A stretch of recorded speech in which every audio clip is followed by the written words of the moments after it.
Buenos días a todos.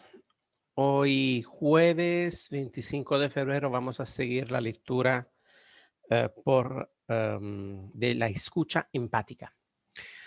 Procure primero comprender supone un cambio de paradigma muy profundo.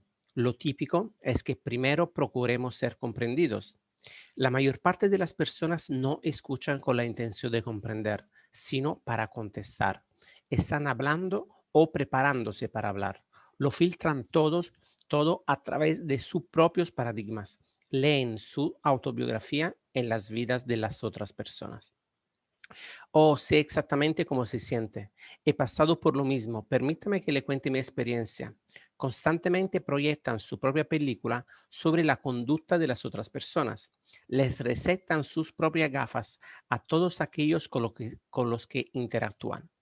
Si tienen un problema con alguien, un hijo, una hija, el cónyuge, un empleado, su actitud es, esa persona no comprende. Un padre me dijo en una oportunidad, no comprendo a mi chico, sencillamente no me escucha en absoluto. Permítame formular de otro modo eso que me dice, contesté. ¿Usted no comprende a su hijo porque él no quiere escucharlo? Exacto, replicó. Permítame insistir, le dije. ¿Usted no comprende a su hijo porque él no quiere escucharlo a usted? Es lo que he dicho, respondió con impaciencia. Siempre pensé que para comprender a otra persona, usted necesitaba escucharla a ella, sugerí. Oh, exclamó, hubo una larga pausa. Oh, repitió, mientras empezaba a hacerse la luz. Oh, sí, pero yo lo comprendo. Sé por lo que está pasando. Yo pasé por lo mismo. Lo que no comprendo es por qué no quiere escucharme. Aquel hombre no tenía la más vaga idea acerca de lo que estaba realmente sucediendo dentro de la cabeza de su hijo. Echaba una mirada dentro de su propio corazón y su propia cabeza, y a través de ellos veía el mundo e incluso a su muchacho. Esto es lo que ocurre con muchos de nosotros. Estamos llenos de nuestras propias razones, de nuestra propia autobiografía. Queremos que nos comprendan. Nuestras conversaciones se convierten en monólogos colectivos y nunca comprendemos realmente lo que está sucediendo dentro de otro ser humano. Cuando otra persona habla, por lo general la escuchamos en uno de cuatro niveles. Podemos estar ignorándola, no escuchar en absoluto. Podemos fingir sí, ya, correcto. Podemos practicar la escucha selectiva, oyendo solo ciertas partes de la conversación. A menudo lo hacemos con el parloteo incesante de un niño pequeño. Finalmente, podemos brindar una escucha atenta, prestando atención y centrando toda nuestra energía en las palabras que se pronuncian. Pero muy pocos de nosotros nos situamos en el quinto nivel, la forma más alta de escuchar, la escucha empática. Cuando digo escucha empática, no me estoy refiriendo a las técnicas de la escucha activa o refleja, que básicamente consiste en imitar lo que la otra persona dice. Este tipo de escucha se basa en habilidades, es limitada desde el punto de vista del carácter y la relación, y suele ser un insulto para los que no para los que son escuchados de esta forma. Es también esencialmente autobiográfica. Quien practica esta técnica tal vez no proyecte su autobiografía en la interacción presente, pero el motivo de la escucha es autobiográfico.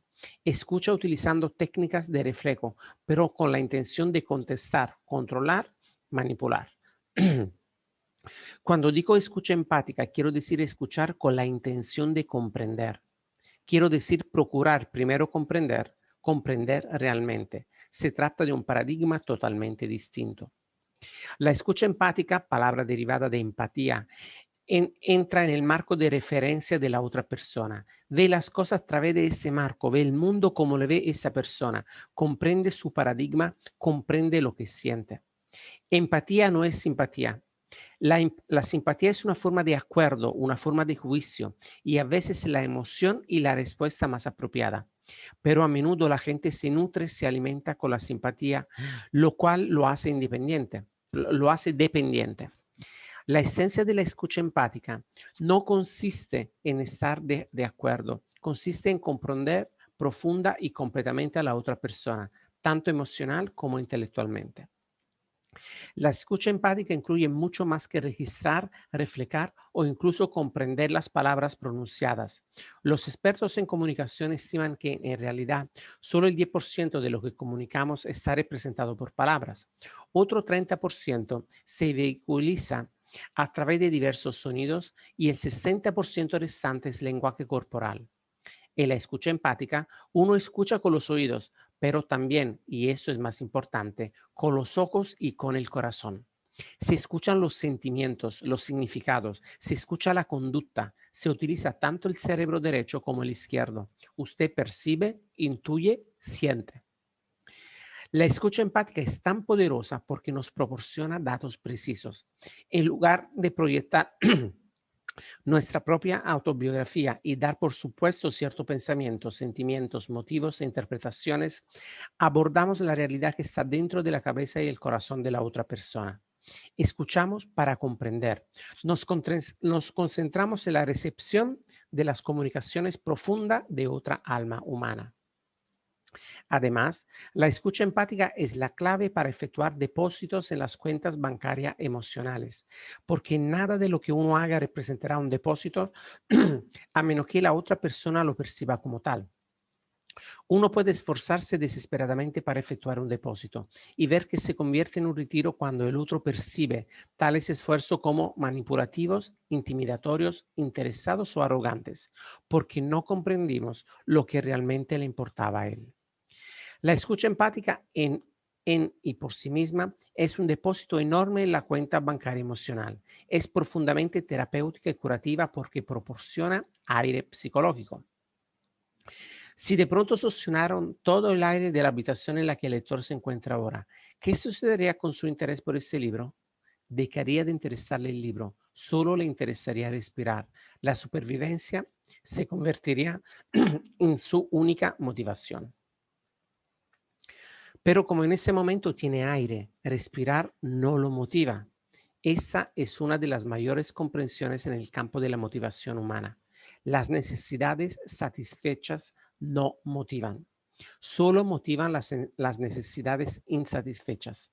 Inmediatamente después de la supervivencia física viene como mayor necesidad del ser humano la supervivencia psicológica, ser comprendido, afirmado, valorado, apreciado. Cuando uno escucha con empatía a otra persona, le proporciona aire psicológico y después de dejar satisfecha esa necesidad, puede centrarse en influir o en resolver problemas. Esa necesidad de aire psicológico afecta a la comunicación en todas las áreas de la vida. En una oportunidad, yo enseñaba ese concepto en un seminario en Chicago e indiqué a los participantes que practicaran la escucha empática por la noche. A la mañana siguiente, un hombre se me acercó casi totalmente ansioso por contarme las novedades. Permítame que le cuente lo que me pasó ayer por la noche, dijo. Estuve tratando de cerrar un gran trato comercial con bienes raíces durante mi estancia aquí, en Chicago. Me reuní con los inversores, sus apoderados y otro agente inmobiliario que acababan de recibir una propuesta alternativa. Parecía que iba a perder el negocio. Había estado trabajando en ese asunto durante más de 6 meses y, en un sentido muy real, todos mis huevos estaban en aquella canasta. Todos. Me invadió el pánico. Hice todo lo posible. Discutí de todos modos, utilicé las técnicas de venta que pude. Mi recurso final consistió en decir, ¿podríamos demorar esa decisión durante algún tiempo? Pero el impulso era tan fuerte y estaban tan disgustados por el hecho de que las cosas se prolongaran tanto que resultaba obvio que iban a cerrar el trato. Entonces me dije, bien, ¿por qué no probar? ¿Por qué no poner en práctica lo que he aprendido hoy y procurar primero comprender y después ser comprendido? No tengo nada que perder. Solo le dije al hombre, permítame comprobar si realmente comprendo su posición y cuáles son en realidad sus preocupaciones acerca de mis planteamientos. Cuando usted se convenza de que las comprendo, veremos si mi propuesta es verdaderamente pertinente o no. Realmente traté de ponerme en su pellejo, traté de verbalizar sus necesidades y preocupaciones y él empezó a abrirse. Cuanto más percibía y expresaba yo las cosas que a él le preocupaban y los resultados que preveía, más se sinceraba conmigo. Finalmente, en medio de nuestra conversación, se puso de pie, se acercó al teléfono, marcó el número de su casa para hablar con su esposa y cubriendo el auricular con la mano me dijo, bien, el trato es suyo. Me quedé totalmente confundido, todavía lo estoy. Él había efectuado un gran depósito en la cuenta bancaria emocional al proporcionarle a aquel hombre aire psicológico. Siendo relativamente constante los demás factores, en el momento decisivo de la dinámica humana es más importante que las dimensiones técnicas del trato. Procurar primero comprender y diagnosticar antes de prescribir no es fácil. A corto plazo resulta mucho más fácil entregar un par de gafas que a uno le han sido útiles durante muchos años, pero a largo plazo ello reduce severamente producción y capacidad de producción. No se puede lograr la máxima producción interdependiente si no se comprende con exactitud de dónde vienen las otras personas y no se puede tener capacidad de producción interpersonal, cuentas bancarias emocionales cuantiosas, si las personas con las que uno se relaciona no se siente realmente comprendida. Por ello, los hábitos primero, segundo y tercero son tan fundamentales. Proporcionan el núcleo interior invariable, el centro de principio a partir del cual se puede afrontar con paz y fuerza la mayor vulnerabilidad exterior. Diagnosticar antes de prescribir. Aunque arriesgado y difícil, procurar primero comprender o diagnosticar antes de prescribir es un principio correcto que se pone de manifiesto en muchas áreas de la vida. Es la marca de todos los verdaderos profesionales, tanto del médico clínico como del oculista. No se puede confiar en la prescripción de nadie, a menos que se confíe en su diagnóstico. Cuando nuestra hija Jenny tenía solo 2 meses, cayó enferma un sábado en el que se jugaba en nuestra comunidad un partido de fútbol que absorbió el interés de casi todo el mundo. Era un partido importante. Habría unos 60.000 espectadores. A Sandra y a mí nos hubiera gustado ir, pero no quisimos alejarnos de la pequeña Jenny, cuyos vómitos y diarrea nos preocupaban. El médico había ido a ver el partido. No era nuestro médico de cabecera, pero sí el único disponible en aquel momento. Cuando el estado de Jenny empeoró, decidimos que resultaba indispensable llamarlo. Sandra telefonó al estadio y le hizo llamar por los altavoces. El juego estaba en un momento crítico, pero mi esposa advirtió un tono solícito en la voz del hombre. Sí, preguntó, ¿de qué se trata? Le habla la señora Covey, doctor, porque mi hija está enferma. ¿Qué le ocurre? Sandra describió los síntomas y le dijo, bien, le voy a recetar algo. ¿Cuál es su farmacia? Después de colgar, Sandra pensó que con el apuro había omitido algunos datos. De todos modos, consideraba que lo que había dicho era adecuado. ¿Crees que se ha dado cuenta de que Jenny es un bebé casi recién nacido? Le pregunté. Seguro que sí, fue la respuesta. Pero no es nuestro médico, nunca la ha tratado antes. Estoy perfectamente segura de que se ha dado cuenta. Le vamos a dar el remedio sin estar absolutamente seguros. Sandra se quedó en silencio. ¿Entonces qué? Preguntó finalmente. Llámalo de nuevo. Hazlo tú, pidió Sandra. Lo hice. Volvieron a pronunciar su nombre por los altavoces. Doctor, le expliqué, cuando usted ordenó a la farmacia la receta para nuestra hija, ¿sabía que es una niña de 2 meses? No, exclamó, en absoluto. Es una suerte que haya vuelto a llamarme. Cambiaré la receta de inmediato. Si uno no tiene confianza en el diagnóstico, tampoco tendrá confianza en la prescripción. Este principio es válido también en las ventas. Un vendedor efectivo procura primero comprender las necesidades, las preocupaciones, la situación del cliente. El vendedor aficionado vende productos. El vendedor profesional vende soluciones a las necesidades y problemas. El enfoque es totalmente diferente. El profesional aprende a diagnosticar, a comprender. Aprende también a relacionar las necesidades del cliente con sus propios productos y servicios. Y cuando ese es el caso, debe tener la integridad de confesar, mi producto o servicio no satisfará esa necesidad. Diagnosticar antes de prescribir es también fundamental en el campo del derecho. El abogado profesional recoge primero los hechos para comprender la situación, las leyes y los antecedentes jurídicos antes de preparar la defensa. Un buen abogado llega casi a redactar la acusación del fiscal antes de preparar su defensa. Lo mismo ocurre en el diseño de productos. Es inimaginable que una empresa que en una empresa alguien diga, esta cuestión de la investigación de mercado es pura fantasía, diseñemos productos. En otras palabras, olvidemos los hábitos de compra y los motivos del consumidor. Limitémonos a diseñar productos. Esto nunca daría resultado. Un buen ingeniero comprende las fuerzas, las tensiones que actúan antes de diseñar un puente. Un buen docente evalúa la clase antes de empezar a enseñar. Un buen alumno procura comprender antes de juzgar. La clave del juicio correcto es la comprensión. Si uno empieza por juzgar, nunca podrá comprender. Procurar primero comprender es un principio correcto, evidente en todas las áreas de la vida. Es un común denominador genérico, pero su mayor poder se pone de manifiesto en la área de las relaciones interpersonales. 4 respuestas autobiográficas. Como escuchamos en términos autobiográficos, tendemos a responder de uno de estos 4 modos: con una evaluación, estamos de acuerdo o disentimos; con un sondeo, formulamos preguntas partiendo de nuestro propio marco de referencia; con un consejo, sobre la base de nuestra experiencia; o con una interpretación, tratamos de descifrar a alguien, explicar sus motivos, su conducta, sobre la base de nuestros propios motivos y conductas. Se trata de respuestas que no surgen naturalmente. Estamos profundamente programados para hacerlo. Continuamente nos atenemos a esos modelos. Pero, ¿cómo afectan a nuestra capacidad para realmente comprender? Supongamos que trato de comunicarme con mi hijo. ¿Puede él ser franco conmigo si yo evalúo todo lo que me dice antes de que él lo haya realmente explicado? ¿Le estoy ofreciendo aire psicológico? ¿Y qué siente él cuando lo sondeo? Sondear es formular 20 preguntas.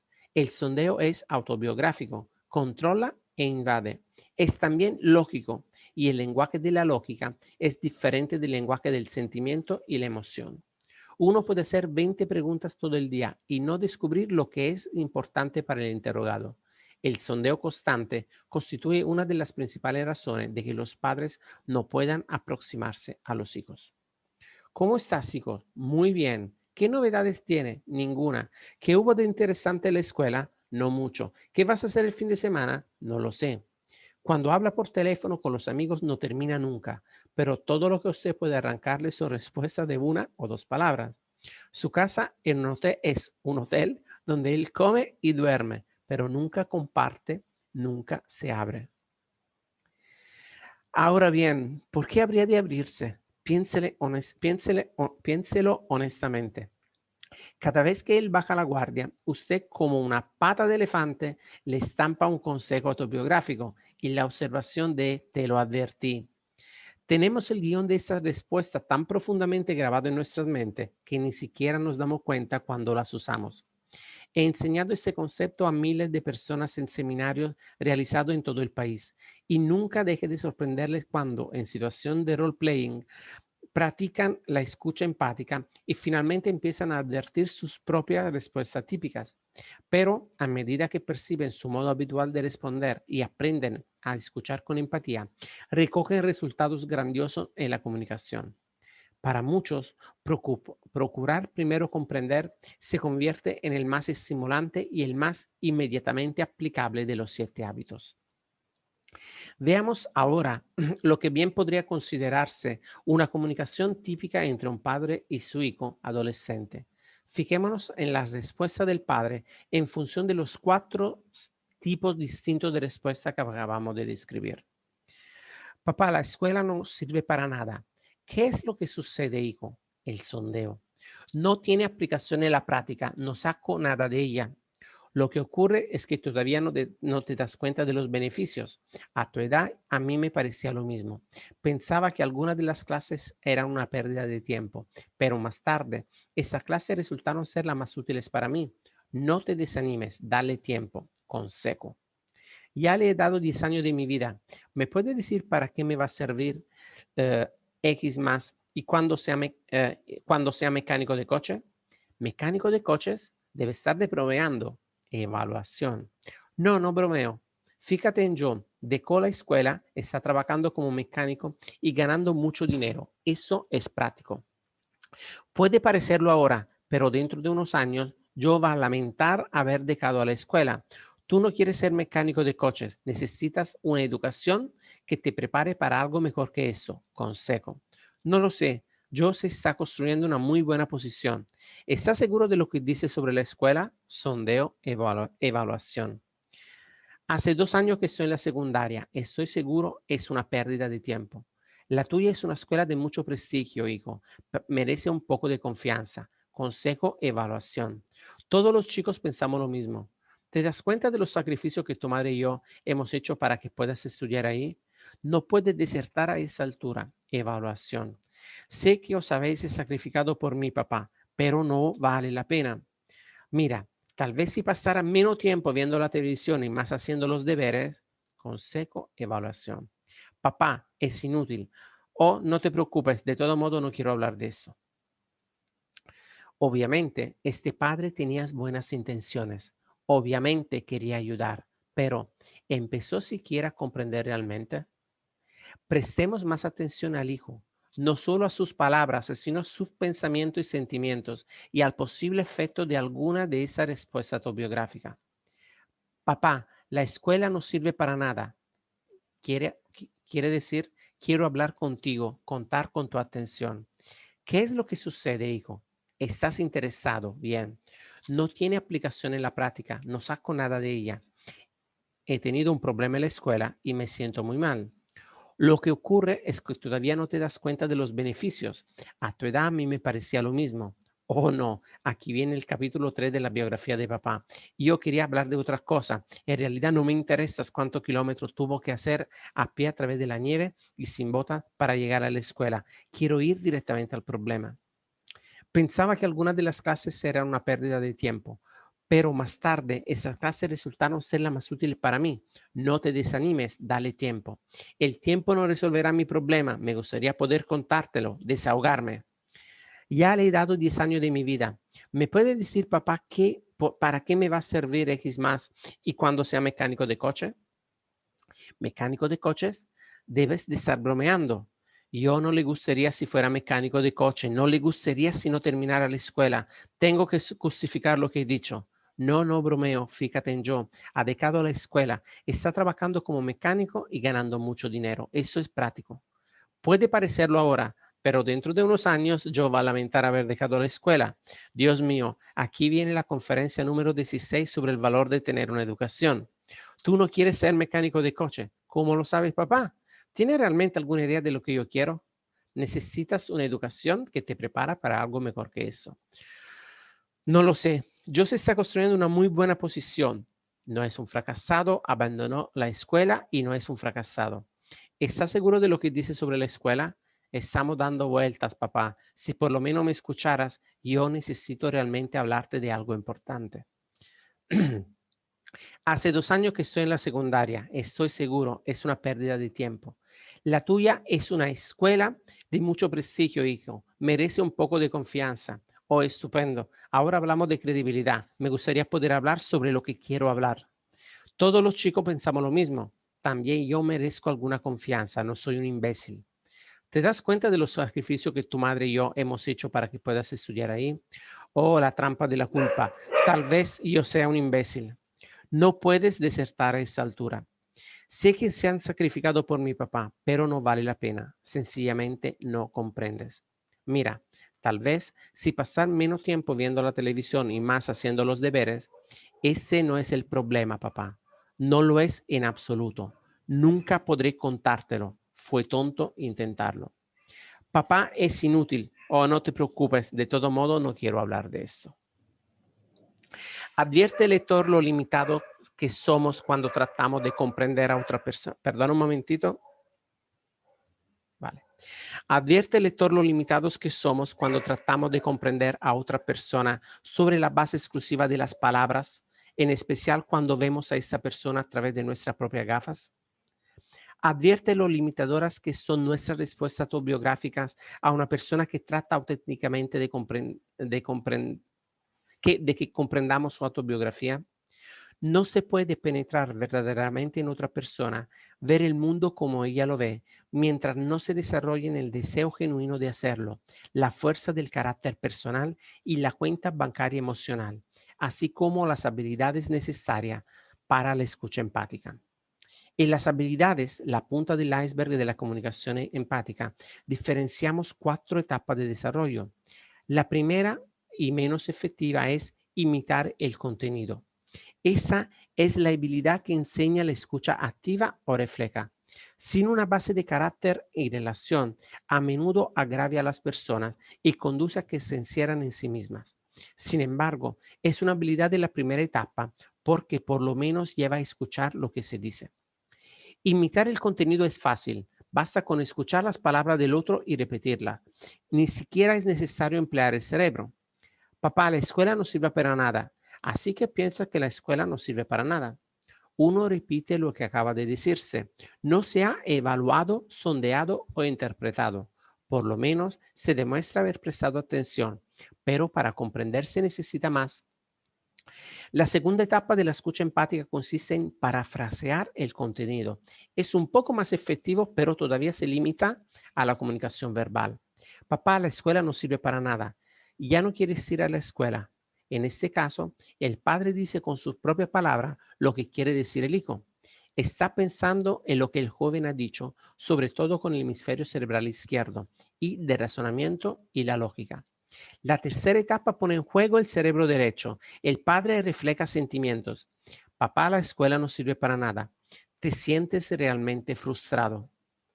No se presta tanta atención a lo que se dijo como a los sentimientos del joven acerca de ello.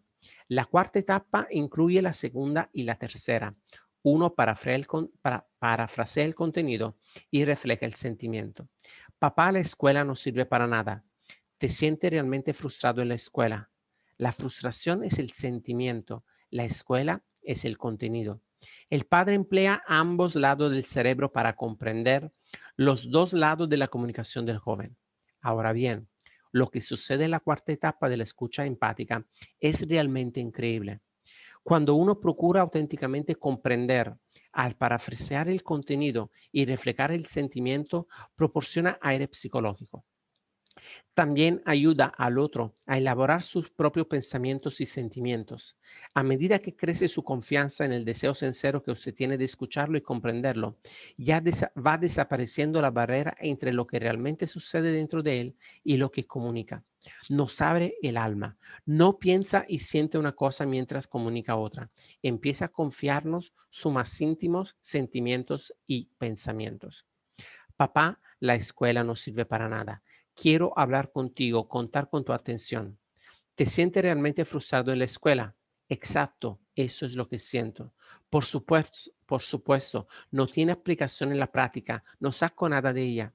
¿Cree que la escuela no es buena para ti? Déjame pensarlo, eso es lo que quiero decir.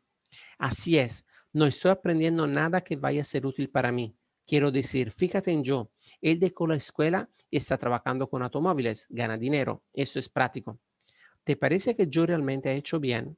Bueno, bueno, supongo que sí, en cierto sentido. Verdaderamente está ganando dinero, pero dentro de unos años apuesto a que probablemente se arrepentirá. ¿Cree que yo va a pensar que se equivocó? Sí, fíjate en todo a lo que renuncia. Quiero decir que si uno no tiene una educación no puede abrirse camino en el mundo. ¿Sientes que la educación es realmente importante? Sí, si no tienes título, si no puedes conseguir un empleo o ingresar en la universidad, ¿qué vas a hacer? La educación es necesaria. ¿Realmente sientes que es importante para tu futuro? Lo sé y sabes que estoy muy preocupado. No se lo dirás a mamá, ¿no es cierto? No quieres que tu madre lo descubra. Bien, no. O supongo que puedes decírselo. Probablemente se dará cuenta de todos modos. Mira, me han hecho un test hoy, un test de lectura. Papá, han dicho que estoy leyendo a un nivel de cuarto grado. Cuarto grado. Cuarto es el tercer año de la escuela media. ¿Qué diferencia determina una comprensión verdadera? Todos los consejos bien intencionados del mundo no representan nada si no empiezan por afrontar el problema real. Y nunca abordaremos el problema si estamos tan encerrados en nuestra autobiografía, en nuestros paradigmas, que no nos quitamos las gafas el tiempo suficiente como para ver el mundo desde otro punto de vista. Me van a expulsar, papá. Tal vez sí me van a expulsar. Podría irme yo mismo, pero no quiero abandonar la escuela. Te sientes confuso, estás en un dilema. ¿Qué crees que debo hacer, papá? Al procurar comprender primero, este padre convirtió una oportunidad de transacción en una oportunidad de transformación. En lugar de interactuar en la superficie del nivel comunicacional como para cumplir y nada más, creó una situación en la que podía ejercer una influencia transformadora, no solo sobre su hijo, sino también sobre la relación. Al dejar a un lado su propia autobiografía y tratar realmente de comprender, efectuó un depósito enorme en la cuenta bancaria emocional e hizo posible que su hijo, desprendiendo capa tras capa, llegara al problema real. En ese punto el padre y el hijo se encuentran del mismo lado de la mesa, observando el problema y no en lados opuestos mirándose uno a otro. El hijo recurre a la autobiografía del padre y pide consejo. Pero incluso al empezar a aconsejarlo, el padre tiene que ser sensible a la comunicación del hijo. En la medida en que la respuesta sea lógica, el padre puede formular preguntas y aconsejar con efectividad. Pero en cuanto la respuesta se vuelve emocional, tiene que volver a la escucha empática. Bien, se me ocurren algunas cosas posibles. ¿Qué cosa, papá? Por ejemplo, una ayuda especial con tu lectura. Puede ser que haya algún tipo de programa de apoyo en la escuela. Sí, existe, ya lo he averiguado. Son 2 noches por semana y todo el sábado. Es mucho tiempo. Sintiendo la emoción de esa respuesta, el padre vuelve a la empatía. Ese sería un precio demasiado alto. Además, papá, les he dicho a los chicos de sexto que voy a ser su entrenador. No quieres abandonarlo. Papá, si realmente creyera que el curso de apoyo es una ayuda, asistiría todas las noches. Conseguiría que algún otro entrenara a los chicos. Quieres la ayuda, pero dudas que el curso te resulte útil. ¿Tú crees que lo sería, papá? Una vez más, el hijo está en un registro abierto y lógico. De nuevo recurre a la autobiografía del padre. El padre tiene otra oportunidad de influir y transformar. A veces la transformación no requiere ningún consejo externo. Cuando las personas tienen la oportunidad de abrirse, a menudo desenmarañan sus problemas y en el proceso perciben con claridad las soluciones. En otros casos, necesitan realmente una perspectiva y ayuda adicional. La clave es procurar auténticamente el bienestar del individuo, escuchar con empatía, permitir que la persona llegue al problema y a la solución con su propio ritmo y en el momento conveniente a su paso. Capa tras capa es como pelar una cebolla hasta que se llega a su esencia. Cuando las personas están realmente dolidas y uno las escucha con un auténtico deseo de comprender, es sorprendente lo rápido que se abren. Quieren abrirse. Los niños quieren desesperadamente abrirse, incluso más con los padres que con los iguales, y lo hacen cuando sienten que los padres los aman incondicionalmente y les serán leales sin juzgarlos ni ridiculizarlos. Si uno realmente procura comprender sin hipocresía ni engaño, a veces queda literalmente aturdido ante el conocimiento y la comprensión auténticos que se recogen de los otros seres humanos. Para empatizar, ni siquiera es necesario que se hable. De hecho, a veces las palabras son obstáculos. Esa es una de las razones por las cuales la técnica sola no da resultado. Ese tipo de comprensión trasciende la técnica. La técnica aislada es un obstáculo. He considerado las habilidades de la escucha empática porque la habilidad es una parte importante de cualquier hábito. Las habilidades son necesarias, pero permítaseme reiterar que las habilidades no serán efectivas a menos que surjan de un deseo sincero de comprender. Las personas experimentan resentimiento cuando se intenta manipularlas. En realidad, si uno trata con los íntimos, es útil explicarle lo que está haciendo. Leí un libro sobre la escucha y la empatía y reflexioné sobre mi relación contigo. Comprendí que no te he escuchado como debía, pero quiero hacerlo. Me resulta difícil. Puede que a veces lo estropee, pero voy a esforzarme. Realmente me importa y quiero comprender. Espero que me ayudes. Afirmar su motivo es un gran depósito.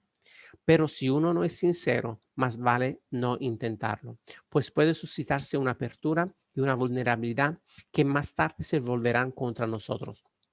Cuando la persona de la que se trata descubra que en realidad no nos importa, que no queremos escucharla, mientras ella ya ha quedado abierta, expuesta y herida. La técnica, la punta del témpano, tiene que emerger de la gran base del carácter subyacente. Ahora bien, hay quienes que se quejan de que la escucha empática lleva demasiado tiempo. Puede que al principio lleve tiempo, pero lo ahorra más adelante. Si uno es médico y quiere prescribir un tratamiento acertado, lo más eficiente será el diagnóstico preciso. En cambio, no se puede decir, estoy demasiado apurado, no tengo tiempo para efectuar un diagnóstico, pero sigue ese tratamiento. En una oportunidad yo me encontraba escribiendo en una habitación de la costa norte de Oahu, Hawái. Corría una brisa ligera, de modo que había abierto dos ventanas, una frontal y otra lateral, para mantener fresco el lugar. Sobre una gran mesa tenía una cierta cantidad de páginas escritas, separadas capítulo por capítulo. De pronto, la brisa empezó a hacer volar mis papeles, desordenando las páginas que estaban sin numerar. Una frenética sensación de pérdida me impulsó a correr de aquí para allá desesperadamente para recoger los papeles. Finalmente me di cuenta de que era preferible que me tomara 10 segundos para cerrar una de las ventanas. La escucha empática lleva tiempo, pero no tanto como protegerse de las incongruencias y corregirlas cuando uno ya ha hecho kilómetros de camino, o vivir con problemas irresueltos o no expresados, o afrontar los resultados de no brindar aire psicológico a nadie. Un oyente empático que tiene discernimiento puede interpretar con rapidez lo que sucede en un nivel profundo y sabe mostrar tal aceptación, tal comprensión, que los otros no sienten que sea peligroso retirar capa tras capa hasta llegar al núcleo íntimo y tierno en el que reside realmente el problema. La gente quiere ser comprendida y sea cual fuere el tiempo que lleva a hacerlo, el tiempo ahorrado será mucho mayor cuando se trabaje partiendo de una comprensión precisa de los problemas y cuestiones y de la cuantiosa cuenta bancaria emocional que se genera cuando alguien se siente profundamente comprendido. Muy bien, muy bien. Vamos a dejarlo para hoy. Nos hemos tomado unos minutos más. Mañana seguimos con la comprensión y la percepción, así que voy a dejar de compartir la transmisión en vivo y la grabación.